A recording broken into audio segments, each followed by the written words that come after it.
खबरों में आगे बढ़ते हैं। इस बीच बड़ी खबर सामने आ रही है, उसका रुख कर लेते हैं। पंजाब से बड़ी खबर है, जहां हरियाणा हाईकोर्ट में सुनवाई हुई है। ये बड़ी खबर जो इस बीच सामने आ रही है, आवारा पशुओं के सड़क पर घूमने पर याचिका लगाई गई है। हाईकोर्ट ने पंचकुला के डीसी से इस विषय पर सवाल पूछा है। बड़ी खबर जो इस बीच शहर की किस गौशाला में कितने लावारिस पशु हैं, ये डाटा मांगा गया है, सवाल पूछा गया है। पंजाब हरियाणा हाईकोर्ट में इस पूरे मामले को लेकर सुनवाई हुई है। बड़ी खबर जो इस बीच सामने आ रही है, आवारा पशुओं का ये पूरा मामला है जिसको लेकर सुनवाई की गई। पंजाब हरियाणा हाईकोर्ट में सुनवाई हुई है। बड़ी खबर निकलकर सामने आई है ये, जहां आवारा पशुओं के सड़क पर घूमने पर याचिका लगाई गई थी, उस याचिका पर सुनवाई हुई है। और हाईकोर्ट ने पंचकुला के डीसी से इस विषय पर सवाल पूछा है और पूछा कि शहर की किस गौशाला में कितने लावारिस पशु हैं, ये सवाल पूछा गया। ये बड़ी खबर आप तक पहुंचा रहे हैं जो इस बीच सामने आ रही है।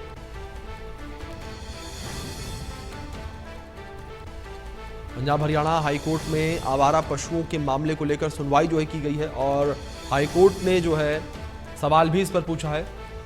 सड़क पर घूमने वाले आवारा पशुओं को लेकर याचिका जो है दायर की गई थी और हाईकोर्ट ने पंचकुला के डीसी से इस विषय पर सवाल पूछा, शहर की किस गौशाला में कितने लावारिस पशु हैं, ये डाटा जो है सरकार के द्वारा मांगा गया, कोर्ट के द्वारा जो है मांगा गया।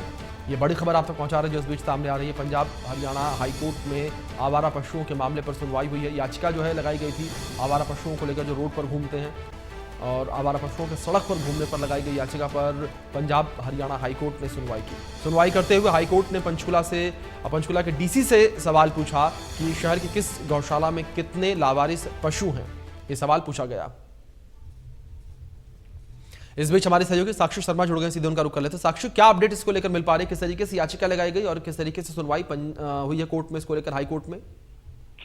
जी बिल्कुल, देखिए हाईकोर्ट के आदेश के बावजूद जो लावारिस पशुओं के सड़कों पर घूमने को लेकर जो मामला है, इसको लेकर एक अवमानना याचिका पर पंजाब एंड हरियाणा हाईकोर्ट में सुनवाई हुई, जिसमें पंचकुला के डीसी से ये पूछा गया कि शहर की किस गौशाला में कितने लावारिस पशु हैं। इस पर डीसी ने जवाब दिया था 31 अगस्त तक 1088 पशुओं को पकड़कर गौशाला में पहुंचाया गया था।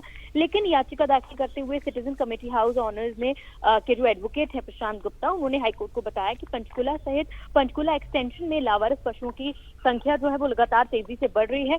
इस बढ़ती संख्या के चलते लोगों का सड़क पर चलना भी मुश्किल हो गया है और वहीं संबंधित विभाग को इस बारे में कई बार शिकायत देने के बाद भी कोई कार्रवाई नहीं की गई और इस प्रकार के जो पशु सड़क पर घूमते हैं वो हादसों का कारण भी बनते हैं और यहाँ से कहीं इन पशुओं को भेजा जाना चाहिए। इसके लिए गौशाला का निर्माण कर यहाँ पर इनका रखरखाव का इंतजाम किया जाना चाहिए, लेकिन निगम भी जो है वो ऐसा करने में विफल रहा है। और याची ने ये भी बताया कि नगर निगम आयोग को इस संदर्भ में मांग पत्र भी सौंपा था, लेकिन मांग पत्र पर भी कोई निर्णय नहीं लिया गया। ऐसे में हाईकोर्ट की शरण लेने के अलावा कोई अतिरिक्त विकल्प जो है वो याची के पास नहीं बचा था। तो इसलिए याची पक्ष की दलीलों को सुनने के बाद इस याचिका का निपटारा करते हुए स्थानीय निकाय विभाग के अतिरिक्त मुख्य सचिव को आदेश दिया गया है कि वो इस मांग पर विचार करने के बाद उचित निर्णय लेकर कार्रवाई करें। जी, बहुत शुक्रिया साक्षी जुड़ने के लिए और तमाम जानकारियों के लिए।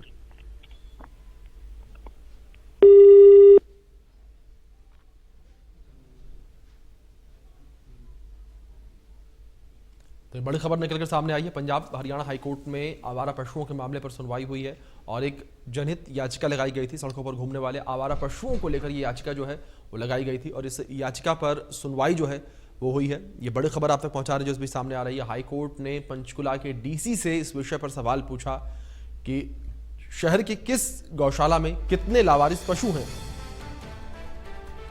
पंजाब हरियाणा हाईकोर्ट में इस पूरे मामले को लेकर सुनवाई हुई है। आवारा पशुओं का यह पूरा मामला है जिसको लेकर सुनवाई हुई। पंजाब हरियाणा हाईकोर्ट में सुनवाई ये हुई है। बड़ी खबर आप तक पहुंचा रहे हैं जो इस बीच सामने आ रही है। आवारा पशुओं के सड़क पर घूमने पर याचिका लगाई गई थी जिस पर सुनवाई हुई है। हाईकोर्ट ने पंचकुला के डीसी से सवाल पूछा, शहर की किस गौशाला में कितने लावारिस पशु हैं।